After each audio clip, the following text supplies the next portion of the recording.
জাতীয় নাগরিক পার্টি এনসিপির ৫ নেতার কক্সবাজার ভ্রমণকে ঘিরে আলোচনা সমালোচনা চলছে। এনসিপির পক্ষ থেকে ৫ নেতাকে কারণ দর্শানোর নোটিশ দেওয়া হয়েছে। সেই নোটিশে স্পষ্ট উল্লেখ করা হয়েছে যে তারা যে সেখানে গেছেন দল কোনোভাবেই সেটা অবগত নয়। এই নোটিশের ইতিমধ্যেই নাসিরউদ্দিন পাটোয়ারি, এনসিপির মুখ্য সমন্বয়ক, প্রধান সমন্বয়ক, তিনি জবাব দিয়েছেন। জবাবটা এমন যে আসলে তিনি এক ধরনের এমনভাবে কথা লিখেছেন যে তিনি আসলে জানিয়ে গিয়েছিলেন নাহিদকে। আহ্বায়ক, দলের যে আহ্বায়ক রয়েছেন জনাব নাহিদ ইসলাম, তাকে জানিয়ে গেছেন। অর্থাৎ নাহিদ ইসলাম এটা জানতেন, কিন্তু শোকজ লেটারে লেখা হয়েছে যে দল এটা অবগত নয়। তার মানে কি নাহিদ নাহিদ ইসলামকে বলেই তারা গিয়েছেন? নাহিদ ইসলামের সম্মতিতেই তারা গিয়েছেন? যদি সেটা হয়ে থাকে আহ্বায়ককে বলে যাওয়ার পরও কেন শোকজ করা হলো? আর নাসিরউদ্দিন পাটোয়ারি যে শোকজের যে জবাবটি দিয়েছেন খুবই চটকদার। এমন চটকদার যে হচ্ছে যে তিনি এই শোকজকে খুব বেশি পাত্তাই দেননি, যে শোকজটা করাটাই অনর্থক ছিল বা এরকম শোকজের বাস্তব ভিত্তিক নয়, শোকজটি এরকমও লিখেছেন। পাশাপাশি তিনি রাষ্ট্র নিয়ে ভাবতে কক্সবাজার গিয়েছেন এরকম দাবি করেছেন। তো কক্সবাজারে যে রাষ্ট্র নিয়ে ভাবা যাবে না, গণপরিষদ নিয়ে যে ভাবা যাবে না, বা নতুন সংবিধান নিয়ে যে ভাবা যাবে না, এমনটা নয়। কিন্তু ৫ আগস্টই কেন ভাবতে হবে সেটা নিয়ে, এইগুলো নিয়ে নানান প্রশ্ন তৈরি হয়েছে। আপনারা একটু যদি মনোযোগ দিয়ে নাসিরউদ্দিন পাটোয়ারির এই শোকজের জবাবটা একটু শোনেন, খুবই মানে একেবারেই চটকদার একটা এই জবাব আর কি। তো তিনি নাগরিক পার্টির যে এই যুগ্ম আহ্বায়ক, এই আহ্বায়কের বরাবর তিনি দিয়েছেন, এবং যিনি শোকজ লেটার দিয়েছেন তার মাধ্যমে দিয়েছেন সালেউদ্দিন শিপাত, যুগ্ম সদস্য সচিব, যিনি দপ্তরের দায়িত্বে রয়েছেন।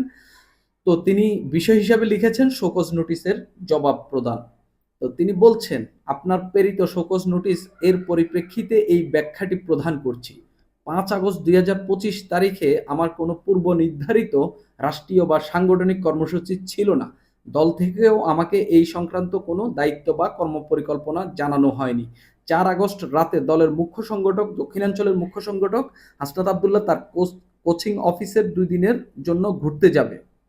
কোচিং অফিসের সহকর্মী ফোন ব্যবহার করে আমাকে জানায় যে সে তার স্কুলের বন্ধুদের সঙ্গে ২ দিনের জন্য কক্সবাজার ঘুরতে যাবে। আমি তাকে আহ্বায়ক মহোদয়কে জানাতে বলি। সে জানায় যে বিষয়টি জানাবে এবং আমাকেও জানাতে বলে, যেহেতু তার নিজস্ব ফোন জুলাই পদযাত্রায় চুরি হয়ে গিয়েছিল।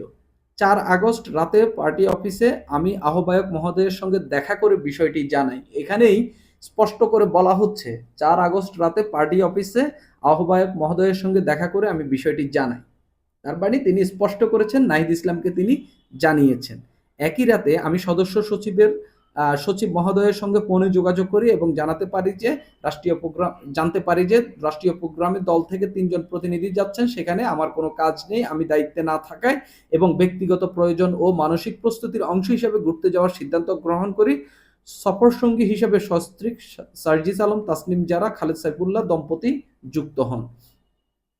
আমি ঘুরতে গিয়েছিলাম, এই ঘোরার লক্ষ্য ছিল রাজনৈতিক ভবিষ্যৎ। অর্থাৎ তারা আহ, ইয়ে করতে যান নাই, মানে অন্য কোনো উদ্দেশ্যে যান নাই, রাজনৈতিক ভবিষ্যৎ দিক নির্দেশনা নিয়ে একান্ত চিন্তা ভাবনার কারণেই তারা ঘুরতে গিয়েছিলেন। তো নাসিরউদ্দিন পাটোয়ারি যে পিটার হাসের সঙ্গে যে দেখা করা নিয়ে যে গণমাধ্যমে যে খবর প্রকাশিত হয়েছে, পরবর্তীতে যেটাকে গুজব বলা হয়েছে, নাসিরউদ্দিন পাটোয়ারি সেখানে কি বলেছেন, যে পদযাত্রা করে টায়ার্ড হয়ে গিয়েছিলাম, তাই সাগর পাড়ে একটু ঘুরতে এসেছি। তো এখন নাসিরউদ্দিন পাটোয়ারি বলেছেন, টায়ার্ডের কথা তিনি উল্লেখ করেননি, এই ঘোরার লক্ষ্য ছিল রাজনীতির ভবিষ্যৎ দিক নির্দেশনা নিয়ে একান্ত চিন্তা ভাবনা করা নিয়ে। তো যেই মানুষটি টায়ার্ড হয়ে গিয়েছেন, সেই মানুষটি ঘুরতে গিয়ে, ভ্রমণে গিয়েও কেন হচ্ছে রাজনৈতিক ভবিষ্যৎ নিয়ে চিন্তা করবেন? আপনি তো সব দিকেই টায়ার্ড। আপনি সেই টায়ার্ডনেস অবস্থায় আপনি কক্সবাজারে ঘুরতে গিয়েও আপনি রাজনৈতিক ভবিষ্যৎ নিয়ে, গণপরিষদ নিয়ে, নতুন সংবিধান নিয়ে আপনি চিন্তা ভাবনা করছেন। তো এখানে তো আপনার টায়ার্ডনেস কাটছে না, বরং আরো স্ট্রেস যুক্ত হচ্ছে। সাগর পাড়ে বসে আমি গভীর ভাবে ভাবতে চেয়েছি গণ অভ্যুত্থান, নাগরিক কমিটি, নাগরিক পার্টির কাঠামো, ভবিষ্যৎ গণপরিষদ এবং নতুন গণতান্ত্রিক সংবিধানের রূপরেখা নিয়ে। আমি এটিকে কোনো অপরাধ মনে করিনি, বরং একজন রাজনৈতিক কর্মীর জন্য এটি একটি দায়িত্বশীল মানসিক চর্চা। খুবই সুন্দর কথা। সাগর পাড়ে আমি ভাবতে গিয়েছি, কিন্তু 5 আগস্ট কেন? আর যে নাসিরউদ্দিন পাটোয়ারি আগে বলেছেন আপনি টায়ার্ড হয়ে গেছেন, টায়ার্ড থেকে সেখানে গিয়েছেন রিল্যাক্সের জন্য, আপনি রিল্যাক্সে গিয়ে আপনি রাজনীতি নিয়ে ভাবছেন। তো তাইলে ঢাকায় বসে আপনার বাসায় বসেই তো এটা নিয়ে ভাবতে পারতেন। কক্সবাজার পৌঁছানোর পর হঠাৎ গুজব ছড়িয়ে পড়ে যে আমরা নাকি সাবেক মার্কিন রাষ্ট্রদূত পিটার হাসের সঙ্গে দেখা করতে এসেছি। আমি তাৎক্ষণিক গণমাধ্যমকে জানাই যে এটি সম্পূর্ণ মিথ্যা এবং উদ্দেশ্যপ্রণোদিত অপপ্রচার। হোটেল কর্তৃপক্ষ নিশ্চিত করে জানায় সেখানে পিটার হাস নামে কেউ নেই। পরবর্তীতে বিভিন্ন সূত্র থেকে জানা যায় যে তিনি ওয়াশিংটনে অবস্থান করছেন। এই গুজব একটি পরিকল্পিত ষড়যন্ত্র এবং ভাবমূর্তি নষ্ট করার অপচেষ্টা। অতীতেও আমি এই হোটেলে থেকেছি, কখনো কোনো বিতর্ক সৃষ্টি হয়নি। অতীতেও আমি বেশ কয়েকবার ঘুরতে গিয়েছি, কিন্তু ঘুরতে আসলে দলের বিধিমালা লঙ্ঘন হয় এমন কোনো বার্তা আমাকে দল থেকে দেওয়া হয়নি। পরিস্থিতি আলোকে আমি মনে করি শোকজ নোটিশটি বাস্তব ভিত্তিক নয়। আমার সফর ছিল স্বচ্ছ, সাংগঠনিক কাঠামো নীতিমালা বিরোধী নয়, একান্ত ব্যক্তিগত চিন্তাভাবনার সুযোগ মাত্র। তবুও দলীয় শৃঙ্খলার প্রতি শ্রদ্ধা রেখে এবং রাজনৈতিক শালীনতা বজায় রেখে আমি এই লিখিত জবাব প্রদান করছি অসভ্য জগতে সভ্যতার এক নিদর্শন হিসাবে। আমার বক্তব্য স্পষ্ট, ঘুরতে যাওয়া অপরাধ নয়, কারণ ইতিহাস কেবল মিটিংয়ে নয়, অনেক সময় নির্জন চিন্তার ঘরে বা সাগর পাড়েও জন্ম নেয়। জাতীয় নাগরিক পার্টির মুখ্য সমন্বয়ক তিনি তার পরিচয়টি দিয়েছেন। তো এই নোটিশটি পড়ে আপনি কি বললেন?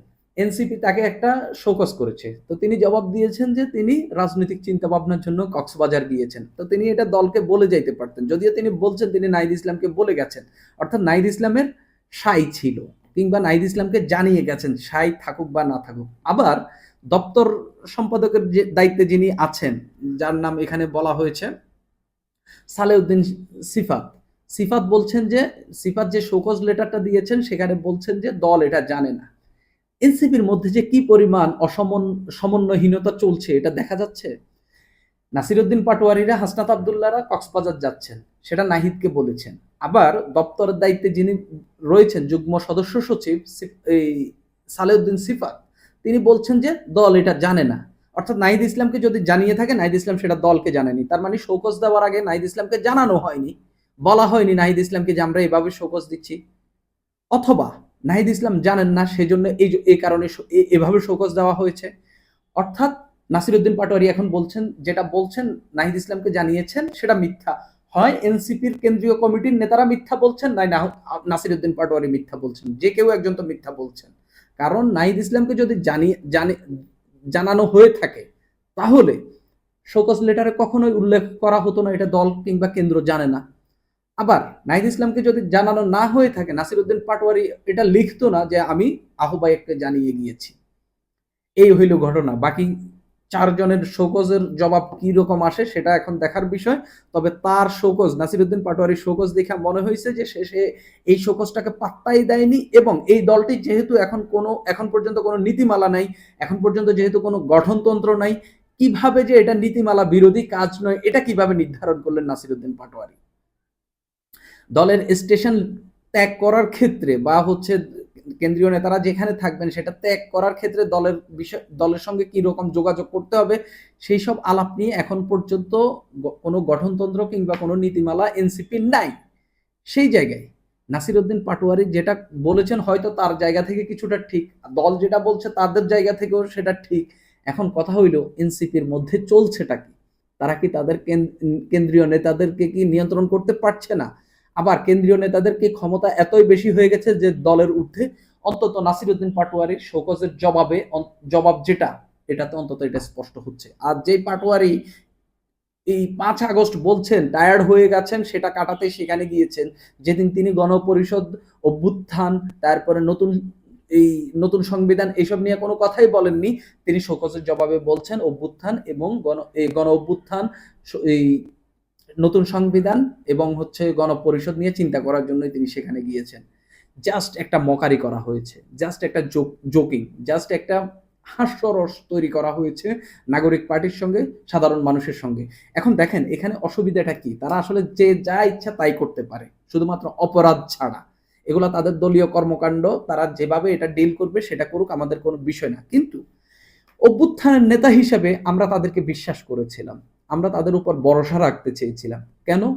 যেই বা যারা এই শেখ হাসিনাকে হটিয়েছে আমরা তাদেরকে নতুনভাবে রাজনৈতিক স্পেস দিতে চেয়েছিলাম, কিন্তু তাদের এই জোক, তাদের এই মকারি, মনে হচ্ছে যে তারা আসলে কোনো কিছু নিয়েই সিরিয়াস না। যখন যেভাবে পারতেছে নিজেদের জ্ঞান মতে তারা এক ধরনের জবাব দিচ্ছে, এক ধরনের কথা বলছে, যেগুলা জনগণ খুব বাজেভাবে অপছন্দ করছে। এখন ধরেন নাসিরউদ্দিন পাটোয়ারি তো এখন এনসিপির নেতা, এনসিপি সরকার গঠন করলো, আর কিছুদিন পরে এই এনসিপি নির্বাচনে জয়লাভ করে ধরলাম আমি সরকার গঠন করলো, নাসিরউদ্দিন পাটোয়ারি একটা মন্ত্রণালয়ের দায়িত্ব পেল। এরকম একটা লোক, নন সিরিয়াস লোক, এ কিভাবে দায়িত্ব পালন করবে? এই যে এরকম একটা শোকজ দেওয়া, জবাব দেওয়া লোককে জনগণ কিভাবে ভোট দেবে? জাস্ট এরা এদের নিজের সম্ভাবনাটুকুকে নিজেরাই মেরে ফেলতেছে একেবারে। আপনি কক্সবাজার গিয়ে আপনি গণপরিষদ নিয়ে ভাবনার কথা বলছেন, এরকম যদি হইতো মানুষ কক্সবাজার গিয়েই শেখ হাসিনার পতন ঘটাইতো। এভাবে আসলে হয় না। যদি শেখ হাসিনার পতনের আন্দোলনের সময় যদি বিএনপির ৫ জন শীর্ষ নেতা যদি কক্সবাজারে গিয়ে বসে থাকতেন, জামাতের ৫ জন শীর্ষ নেতা যদি কক্সবাজারে গিয়ে বসে থাকতেন, আপনারা কি করতেন? কি বলতেন? জুলাই ঘোষণাপত্র দেওয়া হচ্ছিল, এরকম একটা গুরুত্বপূর্ণ দিনে আপনাদের বিবৃতি দেওয়া লাগতে পারত। আপনারা সেখানে যেতে পারতেন, কিন্তু আপনারা সেখানে না গিয়ে, সেগুলো না করে আপনারা কি করেছেন? আপনারা কক্সবাজার গিয়ে বসেছেন। আপনারা সরকারের পক্ষ থেকে তো আপনারা দাওয়াত পেয়েছেন, আমন্ত্রণপত্র পেয়েছেন, আপনারা যাননি কেন? এগুলা নিয়ে নানান প্রশ্ন তৈরি হয়েছে, এগুলা নিয়ে নানান হাস্যরস তৈরি হয়েছে। এনসিপিকে মানুষ একেবারেই একটা জোকার দল হিসাবে আপাতত দেখছে, অন্তত আমি দেখছি। সুপ্রিয় দর্শক, এখন এই পর্যন্তই।